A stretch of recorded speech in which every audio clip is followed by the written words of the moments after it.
اب یہ بیماری آج تک اس طریقے سے چل رہی ہے. ابھی ریسنٹلی کچھ عرصہ پہلے ہی امریکہ کی 3 اسٹیٹس کے اندر ہومو سیکچولیٹی کو انہوں نے اپنے دستور کا حصہ بنا لیا ہے کہ اگر کوئی مرد مرد کے ساتھ شادی کرنا چاہتا ہے تو کرے, اگر کوئی عورت عورت کے ساتھ شادی کرنا چاہتی ہے تو کرے. وہی مغربی جمہوریت کہ میجورٹی از اتھارٹی, جبکہ اسلامی جمہوریت یہ ہے کہ قانون اللہ کا چلے گا, اس قانون کے اندر اندر میجورٹی از اتھارٹی. نبی صلی اللہ علیہ وسلم بھی جمہوریت کے ساتھ ہی چلتے تھے, مشورہ کرتے تھے, اکثریت کی جو رائے ہوتی تھی وہ مان لیتے تھے, لیکن اللہ کے قوانین کے اندر اندر. مثلا اگر ہم نے یہاں پہ کوئی پروگرام کرنا ہے کھانے پینے کا, تو اللہ کا قانون پہلے تو لاگو ہوگا کہ اس میں جو کھانے پینے میں ہم نے چیزیں سرو کرنی ہے کوئی حرام چیز سرو نہیں کرنی. اس کے بعد یہ مشورہ طے پا سکتا ہے کہ ہاں جی روح افزا دینا ہے, جامع شیری دینا ہے, بوتل دینی ہے یا سموسے دینے ہیں, پکوڑے. اس معاملے میں ووٹنگ ہو سکتی ہے, جمہوریت جس طرف ہو اس بات کو مان لیا جائے. تو یہ ہوگی اسلامی جمہوریت. تو یہ بالکل سب سے بیسٹ نظام میں سمجھتا ہوں. خلافت راشدہ کے بعد اگر سب سے کوئی بیسٹ نظام ہو سکتا ہے وہ اسلامی جمہوریت کا ہو سکتا ہے. ملوکیت میں تو ایک شخص بدماش بن جاتا ہے, وہ کہتا ہے جو میں کروں گا وہی تم نے ماننا ہے. جس طرح کہ آج ہمارے عرب کے اکثر حکمران ہیں, بدماش بنے میں باپ مر جاتا ہے بیٹا حکمران, اور اسی طریقے سے سلسلہ آگے چلتا ہے. تو یہ ہے ملوکیت. تو اسلام جو ہے وہ خلافت راشدہ بھی ایک سمجھ لیں کہ بیسٹ فارم ہے اسلامی جمہوریت کی, کہ قانون اللہ کا ہوگا, تفویض لوگوں کے ذریعے ہوگی, مشورے کے ساتھ ہوگی. تو وہاں پر یہ ہے کہ قانون وہ اپنی مرضی سے بناتے ہیں. پھر وہ اخلاقی قانون تو ظاہر ہے کہ اللہ تعالیٰ کی کتابوں کے ذریعے پتہ چل رہے ہیں.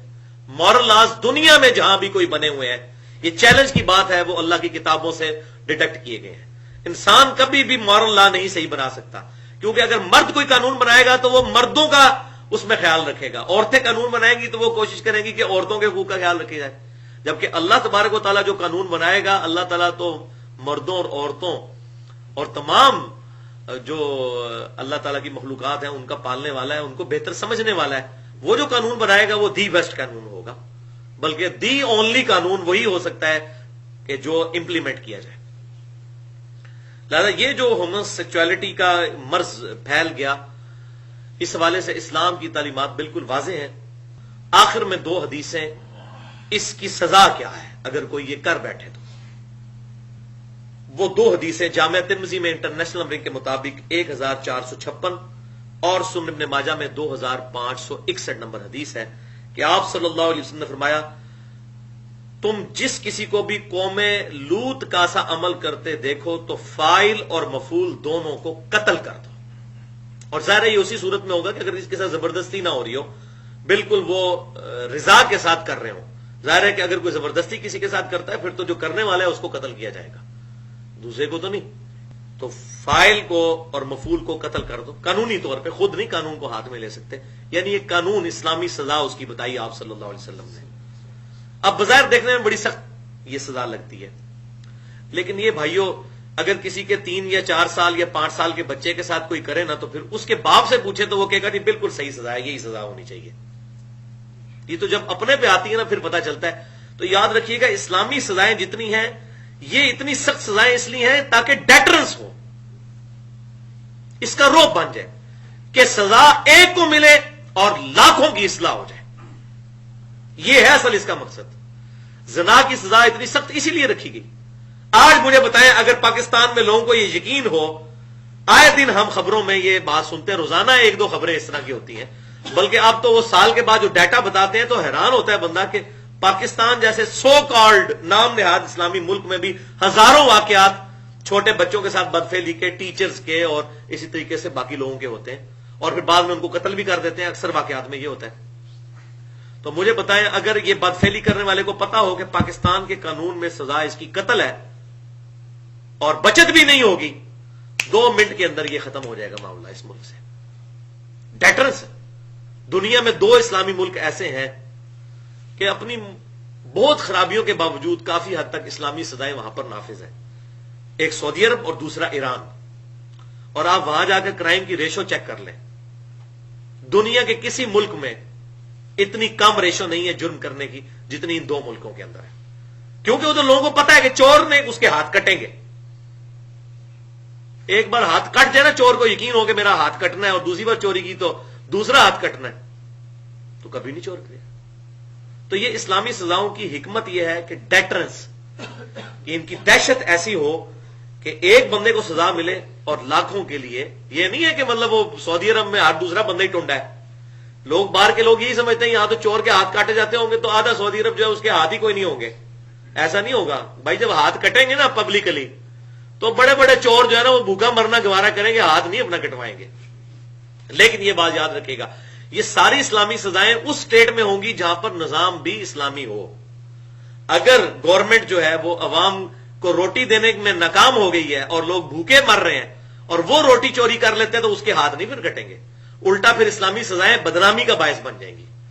اسی کانٹیکسٹ میں دوسری اور آخری حدیث وہ جامعہ ترمذی میں 1455 اور سنن نبی داؤد میں 4464 نمبر حدیث ہے کہ آپ صلی اللہ علیہ وسلم نے ارشاد فرمایا، جو شخص چوپائے کے ساتھ بھی بدفعلی کرے تو اسے بھی قتل کر دو. اس چوپائے کو بھی، جانور کے ساتھ بھی کوئی بدفعلی کرتا ہے، اور یہ تھریٹیکل باتیں نہیں ہیں، ہو رہا ہے ہمارے معاشرے میں، یہ عام ہے. وہ تو جس کی فیلڈ نہیں ہوتی اس کو نہیں پتا ہوتا، ہمیں بھی نہیں پتا ہوتا، لیکن جب کوئی باتیں سننے کو کہیں ملتی ہیں تو پھر پتا چل جاتا ہے. تو چوپائے کو بھی قتل کر دو اور اس فیل کرنے والے کو بھی قتل کر دو. تو ابن عباس سے کسی نے پوچھا کہ یہ بتائیے کہ اس جانور کو آپ صلی اللہ علیہ وسلم نے قتل کرنے کا یا ذبح کرنے کا حکم کیوں دیا، قتل کرنے کا؟ تو ابن عباس نے کہا کہ میرا گمان یہ ہے، میں نے آپ صلی اللہ علیہ وسلم سے تو نہیں پوچھا، لیکن میرا گمان یہ ہے کہ آپ صلی اللہ علیہ وسلم اس چیز کو ناپسند فرماتے تھے کہ ایسا جانور جس کے ساتھ اس طرح کی برائی ہو، اس جانور سے لوگ فائدہ اٹھائیں یا اس کے گوشت کو کھانے کے طور پر استعمال کریں. اور یہ تقوی میں لائی کرتی ہے چیز. صحیح سند کے ساتھ مصنف ابن ابی شیبہ میں موجود ہے کہ ابن عمر رضی اللہ تعالیٰ عنہ اس جانور کا گوشت نہیں کھاتے تھے جس کو قبلہ رخ کر کے قربان نہ کیا گیا ہو.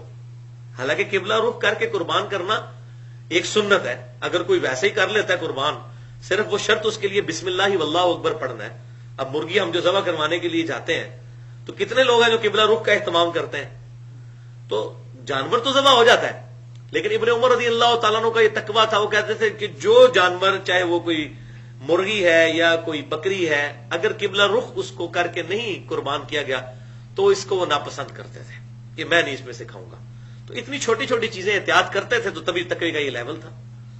کئی اسلاف کے بارے میں آتا ہے، صحابہ اور تابعین کے بارے میں، جو ہمیں تاریخی روایتیں ملتی ہیں، واللہ عالم کی سند کیا ہے، لیکن بات دل کو لگنے والی ہے کہ وہ جب بھی جوتیاں اتارا کرتے تھے تو اپنی جوتیاں قبلہ رخ رکھا کرتے تھے.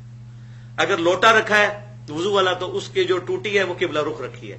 اس طرح وہ قبلے کا بڑا اہتمام کیا کرتے تھے تاکہ اللہ تعالیٰ کا دھیان ہر وقت انسان کے ساتھ رہے. اور اسی کی ایک ماڈرن فارم یہ تسبیح ہے، چاہے الیکٹرانک کاؤنٹر ہو یا دوسری دانوں والی تسبیح ہو، انسان کے ہاتھ میں رہے تو ہر وقت اللہ تعالیٰ کا ذکر بندہ فی البدی جاری رہتا ہے. یہ عادت بنانے کے لیے بہت اچھی چیز ہے، اللہ کا ذکر کرنے کے لیے. تو یہ حدیث بھی اس حوالے سے آ گئی. لہذا یہ ڈیٹرنس والی سزا اگر نامزد کر دی جائے، گورنمنٹ یہ ایکشن لے، تو کوئی بعید نہیں ہے. یہ تو جب انسان کے ساتھ، جس کے ساتھ یہ معاملہ ہو جاتا ہے نا، اس سے اگر کوئی پوچھے تو وہ یہی کہے گا جی یہی سزا ہونی چاہیے جی. ویسے لوگ زبان کھول کے کہتے ہیں اسلامی سزائیں بڑی سخت ہیں، بڑی سخت ہیں. یہ تو جب اپنے ساتھ معاملہ آتا ہے نا، پھر بندہ کہتا ہے یار واقعی. اس وقت جب انسان کے اوپر اپنے اوپر گزرتی ہے، اس وقت جب انسان کو غصہ آیا ہوتا ہے، پھر انسان کہتا ہے جی واقعی جی ایسے بندے کی تو بوٹیاں بوٹیاں کر دینی چاہیے جو کسی بچے کے ساتھ اس طرح بدفعلی کرے. تو بیسیکلی یہ برائی ہمارے معاشرے میں دیندار طبقے میں بھی بہت زیادہ پائی جاتی ہے، عام آدمیوں میں اتنی نہیں ہے جتنی دیندار طبقوں میں ہے. کیونکہ مدرسوں کے اندر عموماً لوگ مدرسوں کے مولویوں پر اعتماد کر کے بچوں کو ہاسٹل میں چھوڑ جاتے ہیں. اب وہ بچے جو ہیں وہ بڑے بچوں کے یا ان استادوں کے رحم و کرم پہ ہوتے ہیں. اور آپ دیکھ لیں، اب صورتحال یہ ہے کہ ہمارے یہاں تو پاکستان کے اندر کلچر چینج ہو چکا ہے تقریباً. اب تو لوگ مسجد کے اندر بچوں کو بھیجتے ہوئے نہیں قرآن پڑھانے کے لیے. ہم لوگ جب چھوٹے چھوٹے تھے، مجھے صحیح طرح یاد ہے، ہم لوگ تو مغرب کے بعد پڑھنے کے لیے جایا کرتے تھے سپارہ اٹھا کے گھر سے. اب کوئی سوچ بھی نہیں سکتا کہ اپنے بچوں کو بھیجے. ویسے تو یہ بھی خطرہ ہے کہ راستے میں کوئی اغوا کر لے گا، یہ بھی کوئی بعید نہیں ہے. اغوا برائے تاوان بھی عام ہو چکا ہے. اور دوسرا یہ بھی، وہ عالم کے اوپر بھی کوئی کسی کو اعتماد نہیں ہے، کیونکہ ان کے سامنے تو عام آدمی کو تو موقع نہیں ملتا، ان کے سامنے تو موقع بھی موجود ہوتا ہے. اور نہ مسجد دیکھتے ہیں، نہ مسجد کا احترام دیکھتے ہیں، اور اس طرح کی برائیاں کر جاتے ہیں. اور عام آدمی تو سوچ بھی نہیں سکتا اس طرح کام کرنے کا. تو اسی لیے اب لوگوں نے گھروں میں کاری لگوا لی. اور میں سمجھتا ہوں یہ اچھی چیز ہے. یہ فتنہ ختم کرنے کا یہی طریقہ تھا کہ لوگ گھروں کے اندر خود پڑھائیں، یا اگر کاری لگوانا ہے تو پیمنٹ کر کے بالکل پڑھائیں. اور خصوصاً جو فارن ملک جتنے بھی ہیں غیر مسلم ملک ہیں، ویسے تو یہ بھی کوئی اسلامی ملک نہیں ہے، پاکستان نام کے اسلامی ہے، باقی سو کارڈ جو یورپین ملک ہیں یا امریکن جو سٹیٹس ہیں، وہاں پر بھی لوگوں نے اپنے گھروں کے اندر اس طریقے سے قاری حضرات لگوائے ہوئے ہیں جو گھر آ کر پڑھا دیتے ہیں۔ بہرحال یہ اب بات آپ مانیں گے کہ اب یہ اس دور کی بڑی برکت ہے کہ آج سے اگر 50-60 سال پہلے آپ چلے جائیں، اس وقت سے لے کر آپ 1000 سال پیچھے تک بھی چلے جائیں، لوگوں میں رجحان نہیں تھا قرآن کو صحیح طریقے سے پڑھنے کا، وہی علی بے تے سے یہی پڑھتے تھے، مالک یوم الدین یہ پڑھا کرتے تھے۔ لیکن اب آپ دیکھیں کتنی چینج آئی ہے کہ اب ہر چیز پروفیشنل طریقے سے لوگ لرن کر رہے ہیں۔ جن لوگوں نے خود بھی تجوید نہیں تھی پڑھی ہوئی، ان کے بچے بھی اب آپ دیکھیں تو لوگ اب تجوید کے ساتھ بچوں کو قرآن پڑھاتے ہیں، الف با تا ثا الحمدللہ رب العالمین الرحمن الرحیم، چھوٹے چھوٹے بچے جو ہیں بڑی پروننسیشن کے ساتھ قرآن پڑھتے ہیں۔ تو یہ اب ظاہر ہے کہ جب ایک چیز کو پروفیشن کے طور پر اس طرح پروموٹ کیا جائے گا تو ظاہر ہے کہ پھر اس طریقے سے یہ چیزیں اس کے فائدے بھی حاصل ہوں گے۔ بہرحال اگر کوئی شخص مفت پڑھاتا ہے تو وہ تو پھر نور اللہ نور ہے، وہ تو اللہ تعالیٰ سے انشاءاللہ اس کی اجرت پکی ہوگی قیامت والے دن۔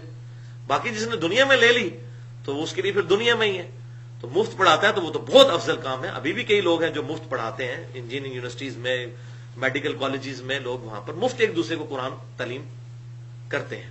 اللہ تعالیٰ سے دعا ہے جو حق بات میں نے کہی ہمارے دلوں میں راسخ فرمائے، اگر جذبات میں میرے منہ سے کوئی غلط بات نکل گئی تو اللہ تعالیٰ ہمارے دلوں سے محو کر دے۔